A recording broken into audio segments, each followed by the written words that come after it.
नक्श, ये मेरी गलती है, इसके लिए मेरे हस्बैंड को सजा नहीं मिलनी चाहिए। तुम्हें मुझे जो भला बुरा बोलना है कह दो, लेकिन इन्हें फायर मत होने दो।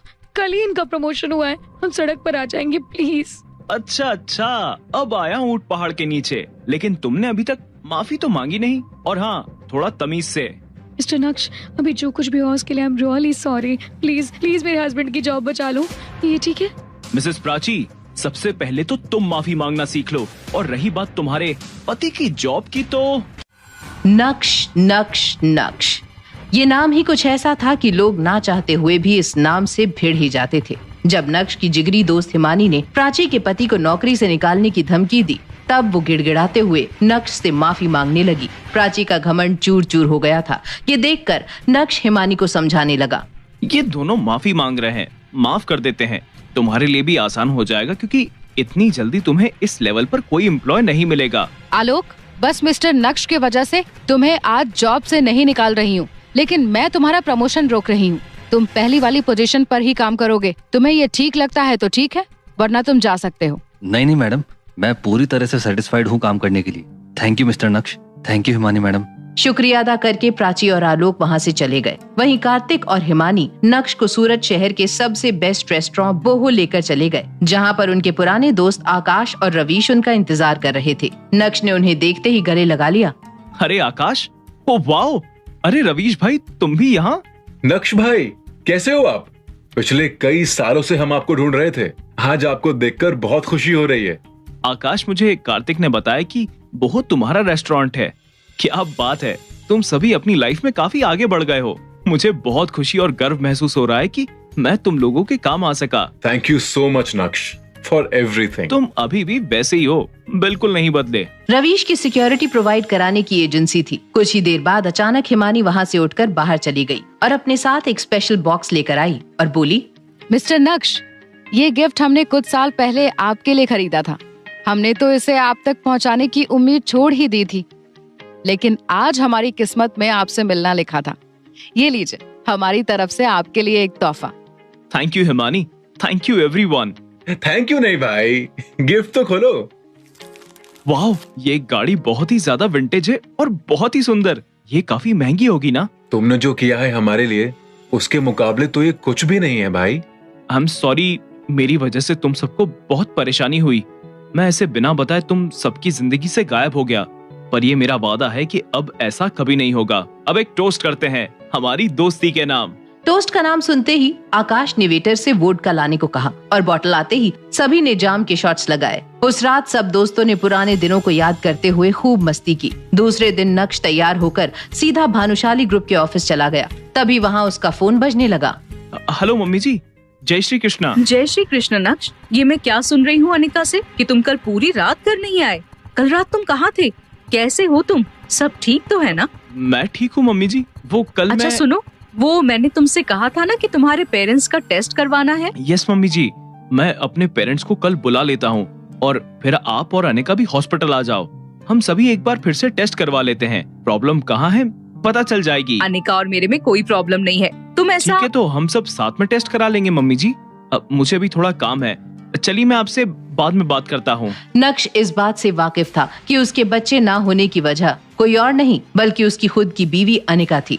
अनिका नक्श को अपने पास ही नहीं आने देती थी और इसीलिए नक्श चाहता था कि आईवीएफ टेस्ट में सब दूध का दूध और पानी का पानी हो जाए। तभी किसी ने उसके कैबिन का दरवाजा नॉक किया। सर, जवेरी खानदान से नवीन जवेरी आए हैं। वो शिवानी के पैकेजिंग कॉन्ट्रैक्ट पर साइन करना चाहते हैं और साथ ही साथ नेगोशिएशंस करना चाहते हैं। वो इतना जल्दी आ गया? उनसे कह दो कि मैं उनके साथ की गई पार्टनरशिप कैंसिल कर रहा हूँ। अगर उन्हें हमारे साथ काम करना है तो उनके सारे कॉर्पोरेशन मैटर्स को सिर्फ और सिर्फ अनिका हैंडल करेगी। ठीक है सर, मैं उन्हें इन्फॉर्म कर देती हूँ। नक्श के मना करने के बाद नवीन उर्फ मैम्बो अंकल ने जावेरी खानदान मैंशन में एक बार फिर से पूरा परिवार इकट्ठा करके फैमिली मीटिंग बुलाई थी, लेकिन इस मीटिंग में अनिका और चित्रा को शामिल नहीं किया था। ये लोग मेरे साथ ऐसा क्यों कर रहे हैं? अनिका में ऐसा क्या है जो वो मुझसे बेहतर है? उसकी खुद की कंपनी तो बंद होने की कगार पर है। नवीन, वो बेवकूफ सीईओ हमारे साथ पार्टनरशिप कैंसिल करने को कह रहा है। भानुशाली ग्रुप चाहता है कि जावेरी खानदान के कॉर्पोरेशन मैटर्स सिर्फ और सिर्फ अनिका हैंडल करे। अब हमें क्या करना चाहिए? जहां तक मुझे याद है, अनिका ने हमसे कहा था कि वो लास्ट टाइम भानुशाली ग्रुप के ऑफिस गई थी, तब उसने सीईओ को देखा भी नहीं था। बिना मुलाकात के सीईओ तो अनिका के लिए पागल हो रहा है, और यहाँ अनिका कह रही थी वो मिली ही नहीं। जावेरी खानदान की छोटी सोच और इस बड़े डिस्कशन का नतीजा यही निकला कि वो अनिका की जगह उसकी कजिन पल्लवी को भेजेंगे। वो अनिका से भी ज्यादा खूबसूरत थी। सीईओ का दिल पक्का उस पर आएगा। दूसरी तरफ नक्श घर पहुंचकर सो गया था। जब रात में अनिका घर आई, नक्श, तुम वापस कब आए? क्या तुम पूरे दिन से घर में सो रहे हो? अरे नहीं, मैं तो दोपहर को आया। वैसे क्या तुम्हें आज तुम्हारी दादी का कॉल आया? नहीं तो वो मुझे क्यों कॉल करेंगी? कुछ नहीं, मैंने तो बस ऐसे ही पूछ लिया। तुम कल रात कहाँ पर थे? अब अनिका का ध्यान पूरी तरह से नक्श पर था, और जब उसे याद आया कि कल की रात नक्श घर नहीं लौटा था, तो वो अंदर ही अंदर और भी ज्यादा अनकंफर्टेबल फील कर रही थी। तभी नक्श ने अनिका को पानी का ग्लास दिया और कहा, वो मैं मेरे एक पुराने दोस्त के घर गया था। बात करते करते बहुत लेट हो गया और फिर मैं उधर ही सो गया। पुराना दोस्त?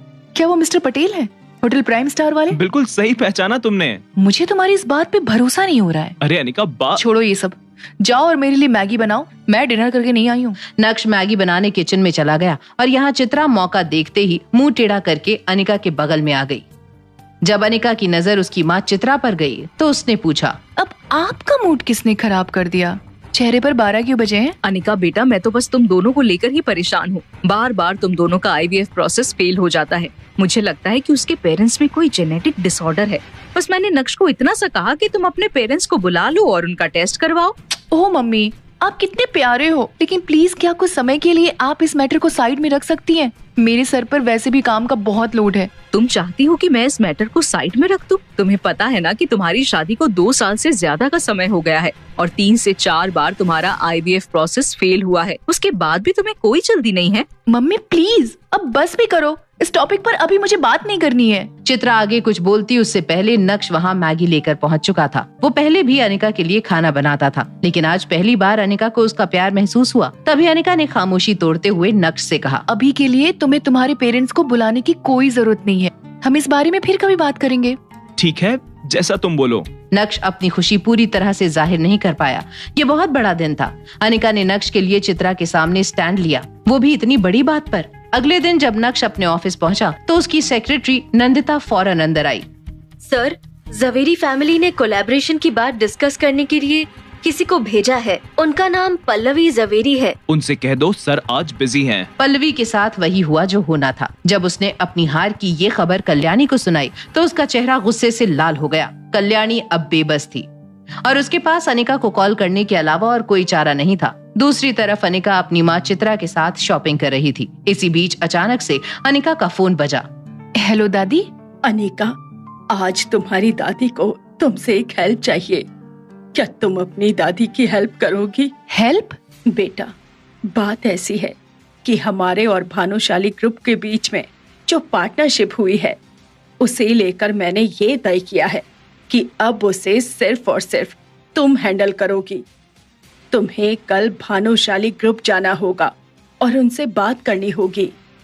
सॉरी दादी, आपने ये मैटर मैम्बो अंकल को संभालने के लिए दिया था, तो मुझे लगता है कि अब आपको मैम्बो अंकल को ही सारी प्रोसेस की रिस्पॉन्सिबिलिटी देनी चाहिए। चलिए दादी, मेरे पास और भी बहुत काम है, बाद में बात करती हूँ।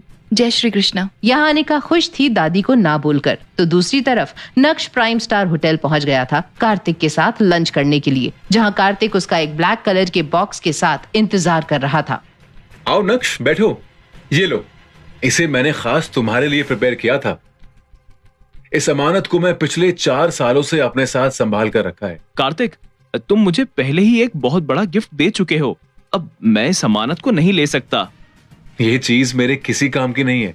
मेरी हेल्थ एकदम परफेक्ट है। तुम पहले भी कमजोर थे और अभी भी कमजोर नजर आ रहे हो, इसीलिए स्पेशली इस चीज को मैंने तुम्हारे लिए ढूंढा था।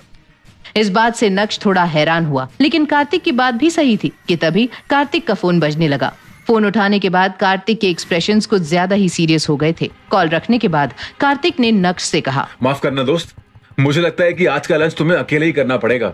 कुछ जरूरी काम आ गया है और उसे तुरंत सेटल करना है। मैं समझ गया, जल्दी जाओ और अपना काम खत्म करो। मैं इस अजीब गिफ्ट को चेक करता हूँ तब तक। कार्तिक के जाते ही नक्श ने फौरन उस बॉक्स को खोल दिया। उसके बीच में काले रंग की एक पिल थी जिसे वो तुरंत निगल गया कि तभी अचानक से उसे अपने पेट में एक तेज दर्द का एहसास हुआ। कुछ ही सेकंड्स में उसका पूरा शरीर कांपने लगा और देखते ही देखते नक्श बेहोश हो गया। क्या कार्तिक लेना चाहता है नक्श की जान? आखिर अब कैसे आएगा नक्श को होश? कैसे बच पाएगा नक्श उस ब्लैक पिल वाले जहर से? आखिर क्या होगा नक्श का अंजाम?